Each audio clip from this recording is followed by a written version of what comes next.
Welcome to Heal to Heal with E. James podcast.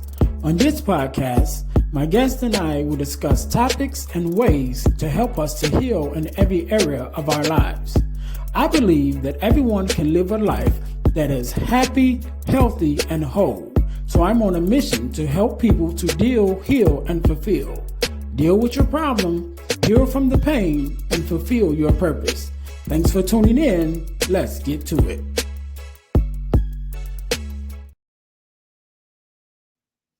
Hey guys, real quick, before we jump into the episode, I need you to do the 3 S's for me. What is that? First of all, I need you to subscribe to the channel so that you don't miss an episode of our podcast. Number 2, I need you to share it with your family and friends. Don't keep it to yourself. Share it with someone else. Lastly, I need you to say something. Leave us a comment. Let us know how we're doing. Let us know what you want to see from us, what you like, what you don't like. We are open to your suggestions. We want to know everything that you want to let us know about the podcast. All right. Now, get back to the episode.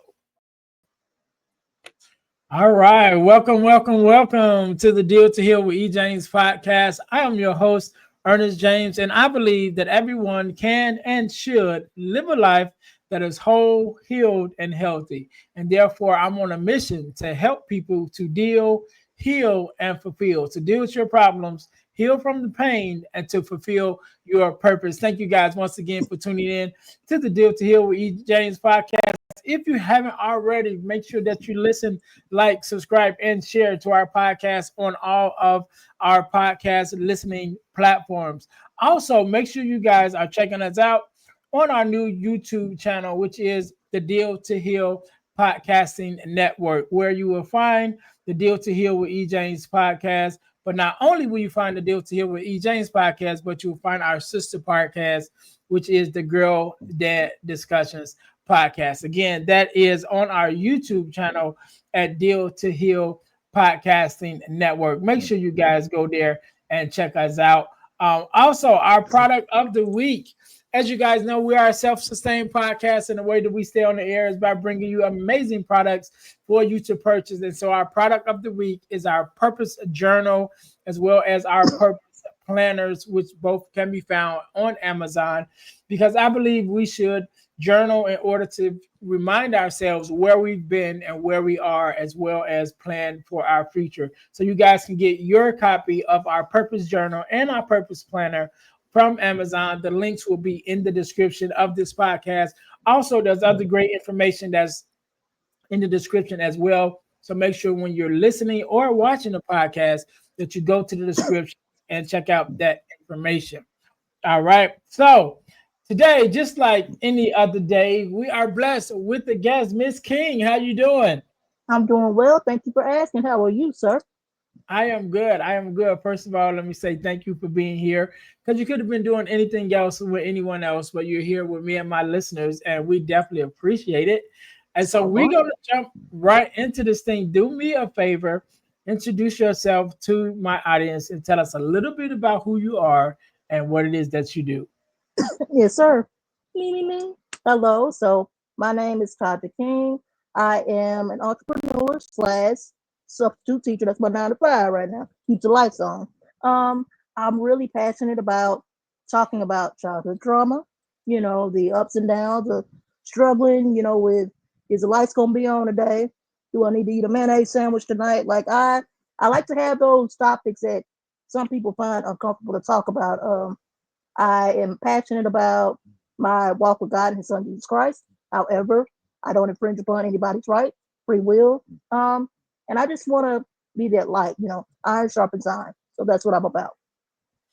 All right. All right. And so first of all, I want to say thank you for being here today, and we're kind of going a journey, because I know we want to get to your book and your memoirs and everything, but I know it started way before we got to that point, right? And so you mentioned childhood trauma, and definitely we have some that's like, I believe that's the catalyst of most of the challenges that we face as adults is comes from things that we dealt with as children. Because once we get into our adulthood, we pretty much don't have a lot of new issues or new challenges. You know what I mean? We're kind of in autopilot by then, but our personality, our decision making, and things that we learn to do it's all pretty much stems from things that happened to us when we were in our childhood and how we processed it then, and then we just kind of continue to process that same way. And so start just share us a little bit about your story, because you you start off with talking about your childhood traumas. And just so let's just start from the beginning, where you feel most comfortable, and then let's just go from there. Absolutely, yes, sir. So, I was born with a disability off top. So, I'm born with a disability called congenital scoliosis. In layman's terms, that basically means my back, my spinal cord here, isn't straight. Basically, I like to say my back is shaped like the capital letter S. So that was already a problem. Off rip. I'm also black when it comes to certain races. Just being honest. Um, I was born into a military family. My dad, was excuse me, in the Air Force. He served in the Air Force for a while. My father's side was, I believe, Pentecostal. My mom's side being Baptist. We were Baptist, not the typical black family. We listened to Nirvana, Dirty Vegas, Metallica. So it's like it was a lot dealing with that, being picked at about having scoliosis.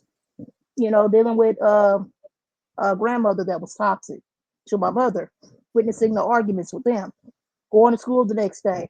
I'm replaying the argument in my head when I'm supposed to be focusing on, the Mhm. Pythagorean theorem, or how to diagram a sentence. Couldn't focus on that because I'm constantly replaying, what happened in last night's argument. So that basically is how my childhood was. I struggled in school because of that. I'm in the front row because I'm height challenged. So, clearly I'm looking at the teacher, but nothing is really processing. Because why? I'm sitting here thinking about last night. Did my grandmother really try to fight my mama? Did the cops really pull up? Was everybody really outside watching the cops come to, the apartment or whatever, whatever? So I dealt with a lot of that throughout my childhood. And you know, it triggered me as an adult. And I just got to a point where I was like, we got to break this generational cycle because this has to stop. Somebody has to take a stance and say, you know, if you don't fix what you went through as a child, bye bye. It's going to show up in your adult life through alcohol, being hypersexual, or something like that. Hmm. Yeah, yeah. And I want to touch on some things, especially in this era where bullying is not new, right? I was gonna say in this area of bullying, but it's not new. It's been around, right? Hmm. Right. And so with you having scoliosis, right? Yes, If sir. Yes, sir. make sure I said it right. With you having I believe and I know a lot of times our first bullies is our family members, right? Oh, And so come I on. I have eight siblings myself. I'm the oldest of the boys, Aw. but I have three older sisters, and then I have other siblings under me. So I definitely know for a fact that our first bullies usually come from our family, And so you mentioned about having a toxic mom. Are you an only child, or did you have other siblings? And how was those relationships with your siblings when it came to teasing or bullying and things of that nature? Okay, awesome question. Yes, I do have other siblings. So between my mother and father, which to be respectful but however honest, the man who raised me is not my biological father. He is, aka the stepfather, but however, he's a man that I knew as my father for birth. But between them as a mixed family, it's five of us. And yes, I did deal with, bullying within my, relatives, family, whatever. But I have to say, if my mother and father caught wind of it, baby, come here. Like I said, I come from a military house now. So not only did we get our butts smart, baby, you gotta bend over and count them legs. One, two, I'm gonna be good about three. It was a whole lot of that going on. And even though I had a disability, I got my fair share of getting my butt whooped. But yes, I dealt with that within my family. And but like I said, my parents didn't play that, so I do have to highlight them for that. Yeah, yeah. And I didn't necessarily come from a military family. My dad was a jet mechanic.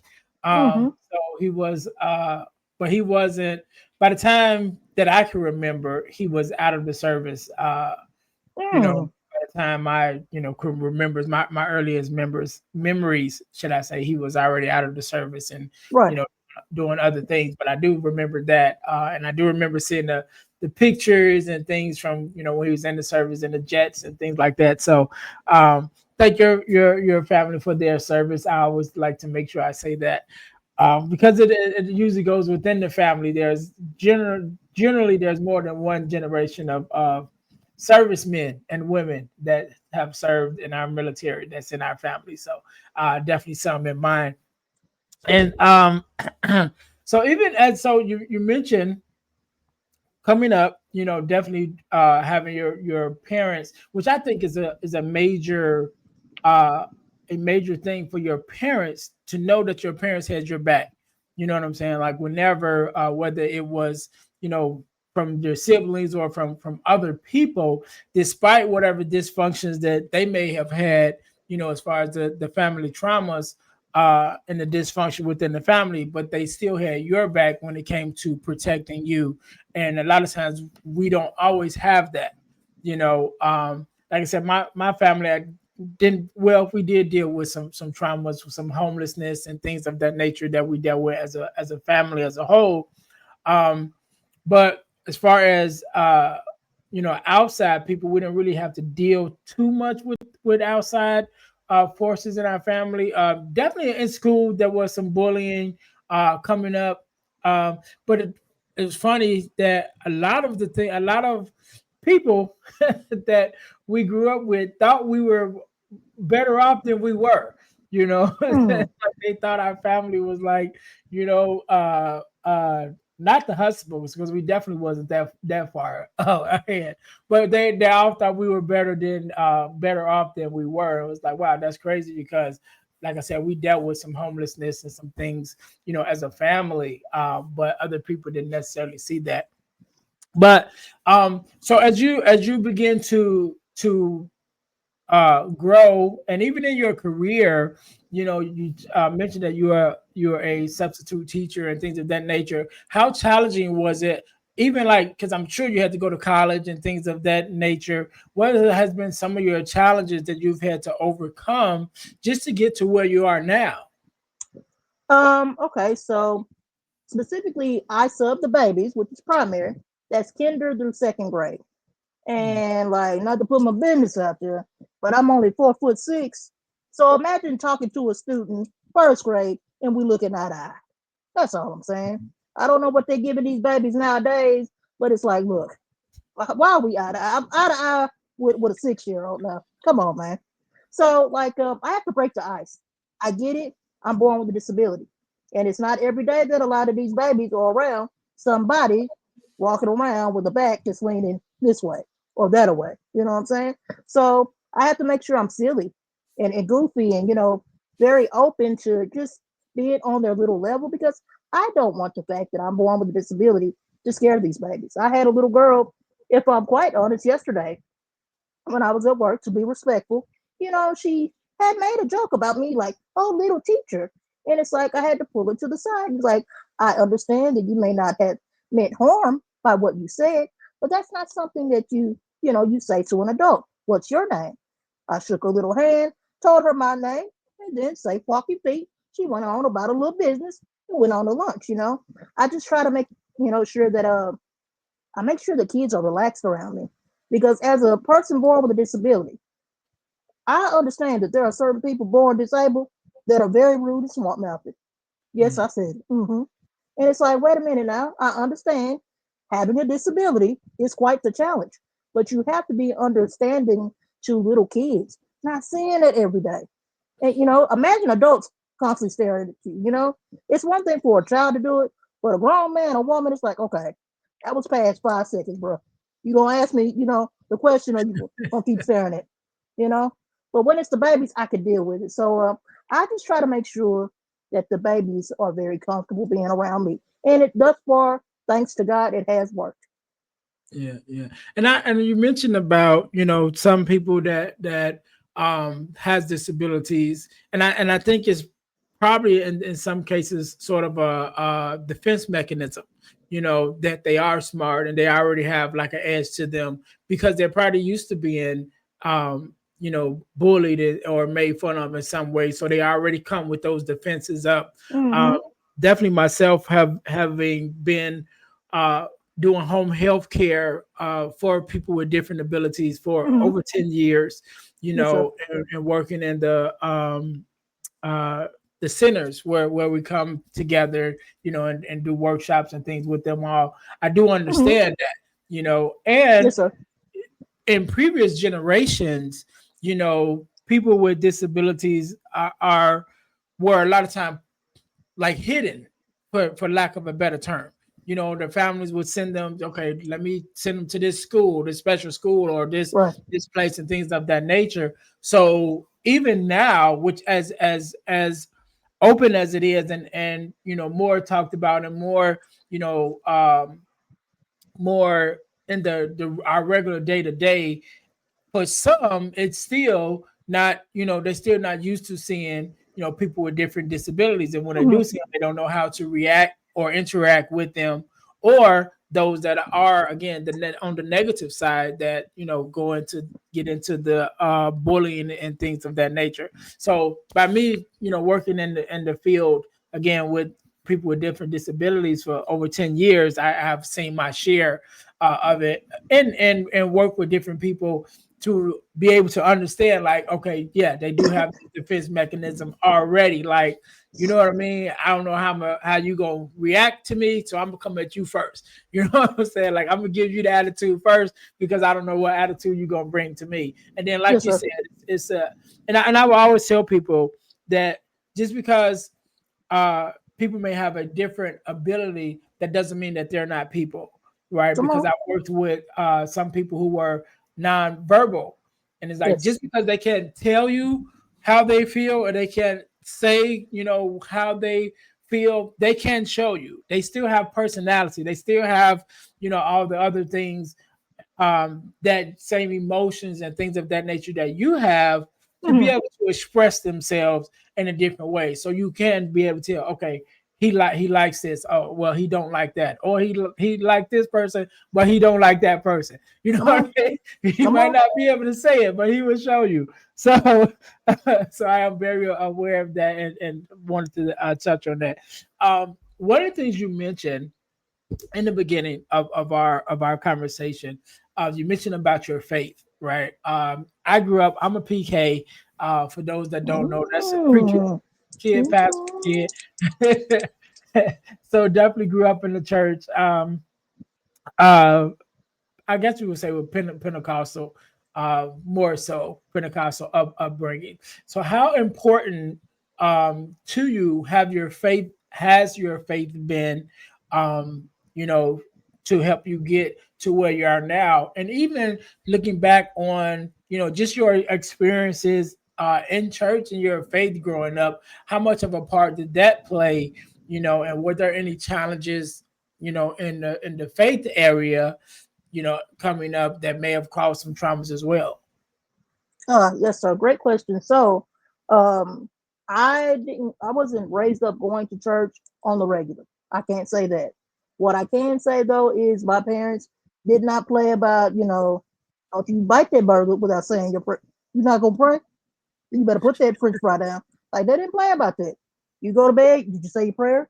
Like they didn't play about things like that. So, there will be no blaspheming in my parents' house. Mhm. My parents did talk about how, sin such as, hey, you should get married before you know, start smushing, consummate, I mean, because it's a sin, we talked about all of those things. So it was very important. My faith in God is my foundation. I'm born with a disability.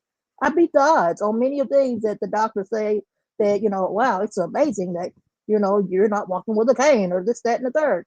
And I'm not tripping because I said God did it. Like greater is He that is within me than he that is within the world. So you know, disability, being asthmatic, sleep apnea, so on and so forth. I know that the reason why I'm able to get through this thing called life is because of my Lord and Savior. Absolutely, I had a hard time, with my walk with God because I'm like God, especially around my preteen years. Okay, Mm, when boy meets girl and the girls start liking the boys and all of that, and I'm like, man, am I gonna be stuck in a training bra all my life, Lord? Like all the other girls beating me, like at least an A cup, I'm still in a training bra. Like why did my back have to look like this? Why can't the dude on the star of the football team? Why can't he like me? And because I don't discriminate, why can't Cody, the star baseball player, like me? You know, it's just I dealt with so much, and I did find myself at times getting angry with God, wondering the reason why. It's like, why did you make me this way? But as I got older and stronger in my walk with God, it's like, think about it. Automatically, people are going to look at you instantaneously because of the way that I look. Imagine somebody looking at you and you having a positive attitude. Imagine somebody looking at you and they see God within you because of the way you appreciate life, with the way you're able to tell people, hey, walk by faith, not by sight. Don't give up, take it one step at a time in the name of Jesus, while, respecting everybody's free will. Because heavy on the fact that a lot of people say they believe in the Lord, and it's like you're saying it with your mouth, but your heart posture is all the way messed up. Not to start preaching or nothing, because you a yeah, PK, so you know about that. yeah, But yes, my relationship with God is my foundation. If it had not been for God, me sitting here right now would not be the thing. I'd be locked up somewhere in some, insane asylum or something like that. Yes, sir. yeah, yeah, definitely. And feel free to. I am one on my podcast, even though this podcast is not a religious podcast, should I say, but it is Hmm. because I'm religious and I'm the host. So so it's like as a speaker going into different spaces, one of the questions that we're always asked is like, well, how do we talk about Jesus without talking about Jesus? All When right. we're in different spaces. And it was like, well, if he's a part of you and he's in you, you don't have to necessarily talk about him. Just in the way that you live and the way that you present yourself, is a testimony of who he is and the position that he holds in your life. Like you said, sometimes we say that we are, followers and different things, but the way, our heart posture, the way that we treat one another, the way we talk to one another, a lot of times, shows something different. Yes, So sir. yes, so I'm definitely open to talking about faith. Um, but to get into this next part, we talked about your upbringing. We talked about some of your traumas, and what led you to want to write a memoir, and how challenging was that to even begin to work through your memory and work through the things that you wanted to include in the book. And you mentioned it earlier, even earlier, about breaking generational curses. And so how important was all of that when you started this journey to even begin writing your memoir? Yes, sir. So as I got older, I'm now a woman that is in my 30s. Um, I just started to realize that not only am I the oddball when it comes to being born with a disability, but there are just certain things that I personally I don't get down with. Now I'm not looking down my nose on anyone, but heavy on the fact that God offers free will to us all. You don't have to go roll up that left hand cigarette, baby. You chose to do that.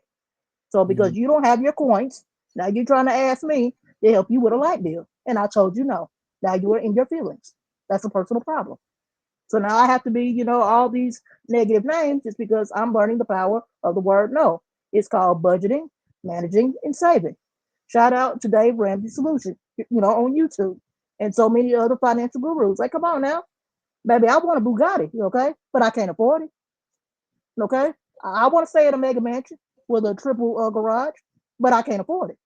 So if I can't afford it, what I'm not going to do is going to get myself, in debt with other people, and then you get mad because somebody's saying like, dude, but you still owe me $50. Now you coming back to me for another $50. Hey, no, you still in debt. Pay your balance off, homie. So now because I'm saying that, I'm stuck up, rude, and everything else, like, I've noticed that certain people that I'm related to have a problem with that. It's like budget, manage, save. Iron sharpens iron. If I'm asking you to help me with something, and then you have all the excuses in the world, but as soon as you need help, I'm sitting here, oh, well, that person has kids, or I understand, people go through things in life. Oh, I'm understanding you. But when it's me, you have excuses. No, I can pray for you. I can offer you some videos on good old YouTube that you can look at to help you get yourself together. But as far as you digging in my pockets, that's a negative. Okay. So I noticed that. The heavy drinking and drug addiction and things of that nature, the hypersexuality. Look, I think homie over there is fine too. I love the six pack. He's very chocolatey, but that doesn't mean that I need to go over there and do a one night stand with him because everything that glitters isn't gold. I mean, some of us have seen the movie Temptation, right? By Mhm. Tyler Perry. We know how that ended for old girl. You know what I'm saying? So it's like you have to be able to have self control. And because I am about having self control, now I'm weird, I'm awkward, and oh my goodness, like I'm gonna live my life. Well, baby, if you think being promiscuous is living life, then do your dance. But for me, my body is a temple made by God. I'm not about to have every man thinking he can have his way with me, all because that one has a six pack, that one has an accent, that one has a point to his name. Like, no, I want God to lead me to a man that is meant for me. Okay? Like, I'm not perfect by far. I like me a fine man just like the next one. But fine is not enough.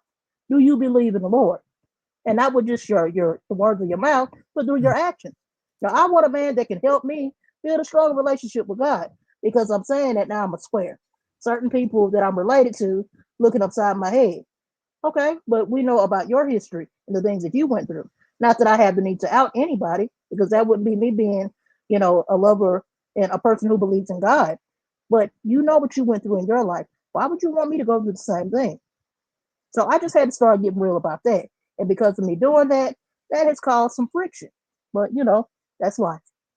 Yeah, yeah. And like I even we even started this conversation with realizing or pointing out that a lot of times our families are our first bullies, and our families a lot of times are our worst critics or sometimes best cheerleaders. It's like that seesaw, and then it changes over time. They might start off on as a cheerleader and then turn into something else as it goes on.